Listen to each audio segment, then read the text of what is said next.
नमस्कार, मी राहुल कुलकर्णी. केरळची निवडणूक कव्हर करतोय. केरळमची गेल्या 40 वर्षातली सगळ्यात अनप्रिडिक्टेबल निवडणूक असं म्हणतात. ही जी भारतीय जनता पार्टीची नेतेमंडळी आहे त्यांना विश्वास आहे की 5पेक्षा अधिकच्या जागा येतील. ज्या लोकांशी मी बोलतो ते म्हणत आहेत की काँग्रेसला थोडासा अप्पर हँड आहे, पण UDF वाले पण कमालच आहे. मग त्यांचं जे काही पक्ष संघटन आहे आणि मला ह्या गोष्टीवर विश्वास आहे की राजकीय विश्लेषकापेक्षा सर्वसामान्य मंडळी, काही प्रमाणामध्ये अचूकपणे विश्लेषण करणारी पत्रकार मंडळी, यांच्या एवढीच तोलामोलाचं विश्लेषण करतात ती सर्वसामान्य मंडळी. 10,000 मराठी बांधव केरळमध्ये राहतात, मल्याळी भाषा बोलतात, मल्याळी संस्कृतीमध्ये पूर्ण मिसळून गेलेत आणि हे घर मराठी माणसाचं आहे. आणि थोडकं नाही तर 1978 सालापासून 77 सालापासून हे कुटुंब इथं राहतं आहे. मोठा व्यवसाय आहे त्यांचा. आणि मी असं मानतो की जेव्हा सर्वसामान्य माणसं आपल्याशी बोलतात त्यावेळेला त्यांचं आकलन हे अधिक व्यापक, अधिक सखोल, अधिक आपल्याला प्रश्नाची अचूकपणे मांडणी. देवाचं मंदिर दिसतंय. हां, कुठल्या देवाचं? गणपती आहे का? दरवर्षी मग सोहळे साजरे करतो का? करतो ना. गणपती बाप्पाचा. हां, गणपती सगळं रोज पूजा असते. बरं आणि गणपती जे येतात ना, गणपती वगैरे बरं सगळं आम्ही सादर करतो. ओके. आणि सगळ्यात छोटा मेंबर दिसतो. काय नाव? अरे नाव आहे की नाही तुला? कृषीव कृषी पूर्ण नाव? कृषीव राजेश कुलकर्णी. अरे वा वा वा वा, छान छान. किती जण तुझ्या घरात? 4 जण. तू चौघाचं नाव राहतोस का? तिचं नाव काय माग आहे ती? शिवन्या. शिवन्या. या कुटुंबात 30 सदस्य आहेत. आणि तसं तुमचं आता पूर्ण नाव सांगा तुमचं. श्रीनिवास उत्तम कुलकर्णी. तुम्ही आलात ते 1978 साली एवढं? अशा जन्मितच झाले आमचं. घ्या आहे तुमच्या. ओके. पण इथं आलात कसे तुम्ही? कुठं महाराष्ट्र, कुठं तुम्ही? वडीलचा बिझनेस वगैरे त्यांचं बिझनेसच्या कालावधी झालेला आहे. बिझनेस हुडकत इथं सेटल झालेलं आहे. ते पार्टनर झाले त्यांचे. पार्टनरवर संघ व्यवसाय केला त्यांनी. मग ते आम्ही सेटल झालो इथं. 1977 पासून हो. ती 23 वर्ष, हां. पुढची 25 वर्ष, म्हणजे 40-45 वर्ष तुम्ही ह्या मातीत पूर्ण मिसळून गेला. हो हो. आम्ही इथला म्हणजे इकडेच जास्त सारखं आहे. तुमचं सगळ्यांचं मतदान पण इथेच? इथंच आहे. हां, बरोबर. शिक्षण पण इथेच? ते सगळ्यात सिनियर मेंबर दिसतात. सगळ्यांचं शिक्षण पण इथेच? सगळ्यांचं बरं सगळ्या मुलांचं शिक्षण इथं झालं. बरं. आता किती सदस्य आपल्या कुटुंबात? सगळे मिळून 18 आहे ती. 18. 18. आणि शॉप तुमचे 7 आहेत. मला त्यांनी तिकडं 2 आणि इथे 5. आम्ही भाऊ तिघं. बुडातले 3 जण. तिघं मुलं. हां. ते मुलांचे 2-2 मुलं. परत आमच्या मालकीने तिघांच्या 3. हो. एकाला एक एक्स्ट्रा आहे, म्हणजे 4. बरं आणि 3 सुना. बरं. असे 17-18 माणसं आहेत सगळी. आणि ह्या 17-18 जणांचं भलं मोठं असं कुटुंब त्यांनी त्यांच्या भिंतीवरच्या फोटोतनं मला दिसलंय. नमस्कार. एवढे सदस्य तुमच्या कुटुंबात? हो, एवढी सदस्य आहेत आमच्या कुटुंबात. अजूनही तुम्ही एकत्रित आहात सगळे? अजून एकत्रित आहेत.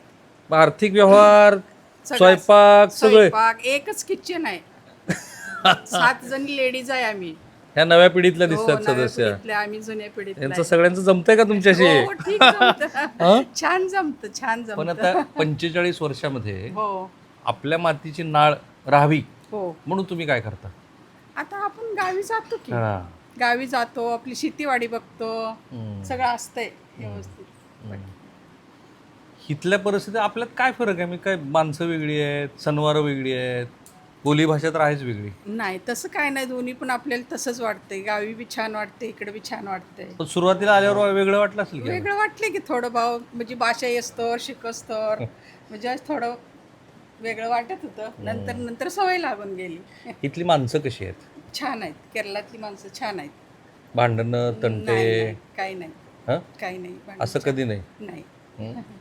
छान. तुम्ही एवढी वर्ष आहेत म्हणून तुम्हाला हा प्रश्न विचारतो. इथे धार्मिक अल्पसंख्याक जास्त आहेत, ख्रिश्चन पण आहेत, मुसलमान पण आहेत. त्यांचा कधी त्रास? अजिबात नाही. व्यवसायात? कधीच नाही. कधीच नाही. नाही. तो कुणाचा मुसलमानांनी आपल्याला काही त्रास दिला असं काही? त्रास नाही, कधी नाही. मुसलमानांनी नाही, ख्रिश्चनने नाही, हम्म. कोणी असा त्रास कोणी नाही. केरळ एकदम बेस्ट आहे. किंवा आपण आता मराठी माणसं आहेत, इथे व्यवसायात आली आहेत होय. म्हणून त्रास? नाही, अजिबात. तुम्ही मराठी आहेत, आम्हाला तुम्हाला काही हे करत मिसळून घेतात एक लगेच? चांगले मिसळून घेतात. अजिबात त्रास देत नाहीत. कधी भांडणं नाहीत, काय नाही, कधीच नाही. आमचे एवढे वर्षी आम्ही इथं आहे, एकदाही भांडणं झालं आमच्या बरोबर कधीच नाही. किंवा तुम्हालाच तुम्ही बाहेरचे आहेत म्हणून काही व्यवसाय करू नका नाही नाही तसलं काय ही गोष्ट त्यांना करू द्यायची नाही. व्यवसाय आमचा त्याचने ते आम्ही असल्याशिवाय जमतच नाही. मराठीच माणसं ही व्यवसाय करतात, वा गाळणीची वगैरे. ज्वेलरी नव्ह, हे गाळणी वगैरे म्हणजे जुनं सोनं गाळायचं, पकवायचं, हे करायचं, हे मराठीच करतात. इकडची ती त्या करू कामाला शकत नाही. भेटते, ते आशिडचं काम असते ना, असं आहे ते. त्यामुळं आम्हाला मिसळून घेतात, ते अजिबात त्रास देत नाही. इथं दोनच पक्ष दिसतात मला, एक ते डावे पक्ष कम्युनिस्ट आणि काँग्रेस. त्याबद्दल काय नाही. तू पुढच्या पिढीतला पण तुम्ही काय पुणेकर का तुम्ही? महाराष्ट्र ही तमिळनाडूच आहे इकडेच. तुम्ही तामिळनाडूचे आहेत? तमिळनाडूमध्ये शिकलेले आहे, पण मराठीच आहे. तुमची मराठी म्हणजे मला 400 वर्ष जुनी मराठी हं? तामिळनाडूतलं गाव तुमचं मूळ कन्याकुमारी डिस्ट्रिक्ट एरनेर. कन्याकुमारी डिस्ट्रिक्ट. मग तुमच्या कुटुंबात पण मराठी बोलतात? हो मराठी, यांची बहीणच आहे मामांची. आ. बाची. भाची सून करून घेतलेले आहे. आणि तुमचं मूळ विटा विटा. तर आता लग्न होऊन किती वर्ष झाली तुम्हाला? लग्न म्हणून 16 वर्ष. 16 वर्ष. मग 16 वर्षापूर्वी महिनाभरात वाटलं असेल की कुठं येऊन पडलं. झालं ना थोडा त्रास? ना थोडं हा. लँग्वेज प्रॉब्लेम थोडा. हां पण मग आता तुम्ही बाहेर जेव्हा जाता मग इतरांशी संवाद साधताना काही अडचणी? नाही आता काही नाही. तुम्हाला मल्याळी येतं का? असं बोलते ना. बोलता येतं? हा येतं. समजतं का म्हणजे बोलता येतं. एवढं किती वर्षात शिकलात तुम्ही मल्याळी? तरी मुलांबरोबर थोडं थोडं. हो पण नाही, पण आता काही प्रेक्षक जे मुंबईत राहतात मल्याळी आहेत, त्यांना अजूनही मराठी नीट येत नाही, पण तुम्ही मात्र मल्याळी इथं शिकलात. किती वर्षात शिकाल तुम्ही? 8-9 वर्ष. 8-9 वर्ष. तुम्हाला जर तमिळ आणि मल्याळीवर तर फार फरक नाही आहे त्याच्यामध्ये. फरक काय आहे आहे? थोडं. आहे? थोडं फरक आहे ना. तुम्हाला पण मल्याळी येतं? तुमचं शिक्षण किती? शिक्षण माझं काही नाही, 4थी पास आहे. शिक्षण थोडंच झालेलं आहे. हं. पण मल्याळी आलं तुम्हाला? हो, मल्याळी 6 महिन्यात मल्याळी प्युअर. काय सांगता? हो अवघ्या 6 महिन्यात? होय. शिकते. तमिळचं काय म्हणला तुम्ही? तमिळनाडला होतो आम्ही पहिलं. तमिळ जास्त तमिळ येतं मल्याळीपेक्षा. माझा मुद्दा एवढाच होता की आपल्याला जर भाषा शिकायचीच असेल त्याला काही फार प्रयत्न करावे लागत नाहीत. द्रविडियन संस्कृती आणि देवनागरी परंपरा म्हणजे संस्कृतमधनं आलेली भाषा आणि द्रविडी भाषा याच्याबद्दल कायम वाद होत राहिला आहे. स्टॅलिननी ज्याच भूमिका घेतली आहे की भाषा सक्ती करून आमच्यावरती हिंदी वगैरे लादली जाते. आता जरा तुम्हा दोघांशी मला बोलायचं आहे, या इकडे. आता मात्र मी थोडासा राजकीय अंगाने बोलेन तुम्हाला. हे त्यांच्या कुटुंबातल्या सदस्यांचे फोटो बघा, इतके सगळेजण एकत्रित राहतात. काय वाटतं तुम्हाला सद्यस्थितीत काय होईल? कुणाचं सरकार? थोडं बरं धरलं. ओके. आता सरकार जास्त करून काँग्रेस किंवा कम्युनिस्ट, ही कम्युनिस्ट सरकार थोडं स्ट्रॉंगच आहे. किती जरी काय जरी कालावधी झाला तर त्यांचं सरकार वाईस माणसं वगैरे लय सपोर्टिव्ह आहेत. कम्युनिस्ट कार्यकर्ते चांगले काम करतात. ते मग कम्युनिस्ट बी सरकार कसं असतं या थोडंफार त्यांचं बी बघण्याचं काम चांगलं करतात. वगैरे कामानं त्यांना कामं देणं, बारीक चिरीक व्यवसाय करणं. आता लॉटरीच्या वगैरे व्यवसायाला येतो भाग भरपूर फार जास्त आहे. फार जास्त आहे. तसं आणि दारूचे वगैरे त्यांचं परत वेगळेच बारकी व्यवसायामध्ये त्यांनी लय लक्ष ठेवलेलं आहे. आणि गरीब वगैरे असतात ना त्यांना लय सपोर्टिव्ह आहेत. पण ह्या निवडणुकीत मुद्दे काय आहेत? कुठला मुद्दा चर्चा? थोडं बाळा अलीकडे तुम्हाला मुद्दा आता एक शबरीमलाचा एक प्रॉब्लेम झाल्यामुळं थोडंफार वाईस BJPला सपोर्टिव्ह थोडं मिळेल यानबाटी. काय झाले BJP बरेच वर्ष प्रयत्न करतात इकडं आपल्याला म्हणजे हिंदू समाजाला वाईस. यावेळेला नायर काय करतील? नायर जो समाज आहे इथला, नायर कास्ट तुम्हाला BJPचा सपोर्ट आहे जागला. नायर समाज म्हणजे थोडं पॉवरफुल समाजच आहे ते. त्यात आणि काय होतंय त्यांनी चांगले मोठे उद्योगमध्ये आहेत ते नायर वगैरे. आणि ते आता कामं वगैरे चांगले केले त्यांनी एक 3-4 वर्षात. आता कॉर्पोरेशनमध्ये आता चांगलं त्यांनी BJPनं चांगलं सपोर्ट वडलं. तुमचा काय अंदाज? 140 पैकी BJPला किती जागा येतील असं वाटतं? तरी एक 5-6 म्हणजे 5 जर आलं मॅक्सिमम 8. हां 140 पैकी मॅक्सिमम 8 BJP. काँग्रेसची काय स्थिती राहील? 50-50. ही म्हणून अनप्रिडिक्टेबल निवडणूक आहे. कारण अल्टरनेट होतं ना तुमच्याकडे. दर 5 वर्षानंतर एक सरकार येतं, पण मागच्या वेळेला 10 वर्ष राहिलं ते सरकार. हो मागच्या वेळी 10 वर्ष राहिलं. ही वेळ काँग्रेसला चान्स जास्त आहे. कशामुळे? कशामुळे म्हणलं शबरीमला इश्यू आणि कम्युनिस्ट पार्टीकडनं थोडं मिस्टेक्स भरपूर झालेले आहेत. जशा की ते शबरीमलाचे एक इश्यू. तर लई सुरुवातीला मोठा issue आहे. शबरीमलाच्या आपलं जजमेंटला शबरीमला issue. डाव्यांनी पाठिंबा दिला होता. नंतर त्यांच्या लक्षात आलं की चूक होते आहे आणि आता सुप्रीम कोर्टामध्ये केंद्र सरकारनं ॲफिडेविट दिले की स्वतःच सुप्रीम कोर्टानं जे घेतलेला निर्णय होता तो सुप्रीम कोर्टाने फिरवला. सुप्रीम कोर्टाची कमिटी बसली आणि आता त्याच्यावरती सुनावणी होत असताना कालच सर्वोच्च न्यायालयाच्या न्यायाधीशांनी म्हटलं आहे की महिला 3 दिवस तिला तुम्ही स्पर्श नाही करू शकत, अछूत आहे आणि 3 दिवसानंतर ती कशी काय लगेच सवर्ण होते त्या कॉन्टेक्स्टमध्ये असं वगैरे.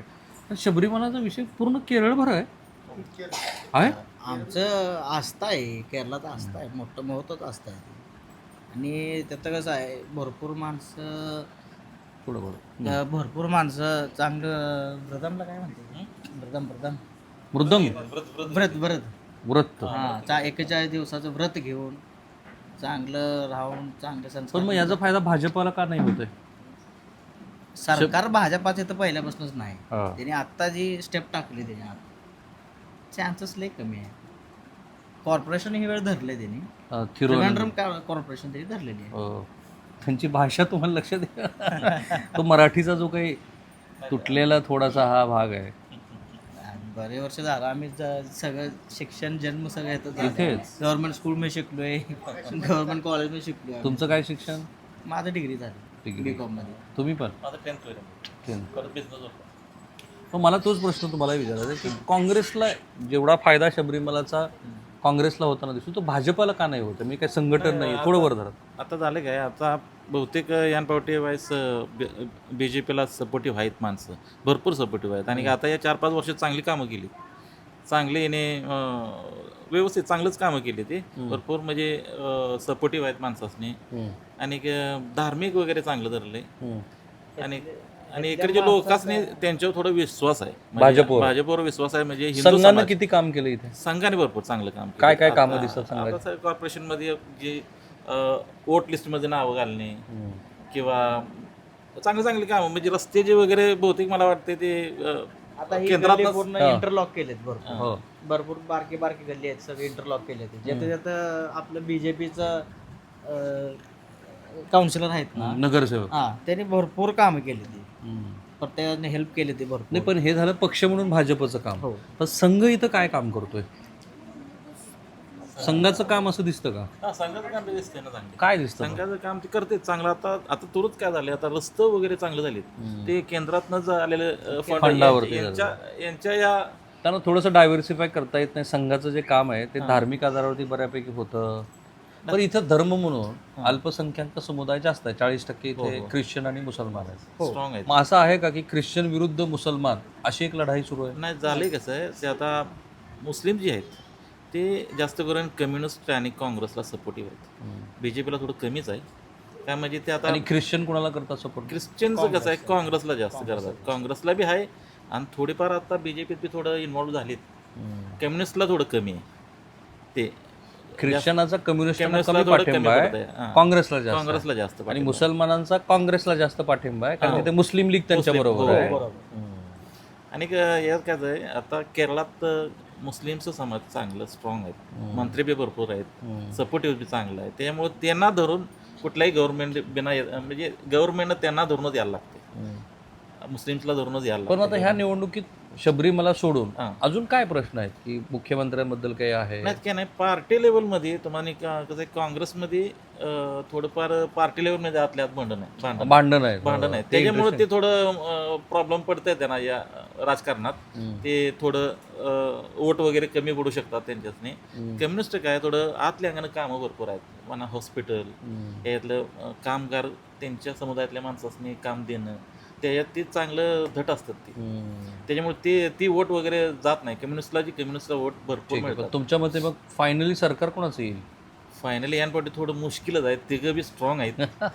काय आता वायस वाटायला लागली की काँग्रेस नाही काँग्रेस BJP सुद्धा वायस फाईट चांगलं देणार. असं हो कारण BJP प्रेसिडेंट आता चांगला आहे. काय हो तुमचं काय मत आहे? कोणाचं सरकार? आता नरेंद्र मोदी पाक येऊन गेलेत ना भरपूर वेळा 2-3 ट्रिप झालं. चान्स म्हणलं नाही काय ते 5 ते 8 सीटमध्ये हां, त्याच्यावर नाही डज नॉट मीन की ते सरकार बनवतील. हां सरकार बनणार नाही. बीजेपी बाजूला सरकली, मग आता सरकार कोण बनवेल? 10 वर्ष झालं कम्युनिस्ट भरण करतंय. एक चान्स आता काँग्रेसला नक्की आला. ही सार्वत्रिक भावना मला दिसली. थँक्यू. तुम्हा कुटुंबांचा आभार. एक सार्वत्रिक मला भावना. तुम्ही उशिरा आले. तुमचं माहेर हां बरं बरं. किती वर्ष झाली तुमच्या लग्नाला? 15 वर्ष झाली. काय तुम्ही त्या 16 तुम्ही 15 सुरुवातीला आल्यावर काही त्रास इथे भाषा भाषेचा म्हणजे मी तामिळनाडूमध्येच राहिले होते. अच्छा. आई वडील तिकडे होते. चांगली मराठी यांची. त्यामुळं इकडचं अच्छा. शिक्षण तुम्ही तमिळमध्ये शिकलात? नाही, महाराष्ट्र मराठी आहे. हो का? Okay okay. महाराष्ट्रात कुठे शिकले तुम्ही? धामणीपाडी विटाजवळ. विटाजवळ. तर मला पण फार आश्चर्य वाटलं. मी एवढी वर्ष झालं केरळमध्ये येतो आणि अनेक वेळेला मी मराठी संदर्भ शोधत असतो. तुम्हा सर्वांचे आभार, धन्यवाद.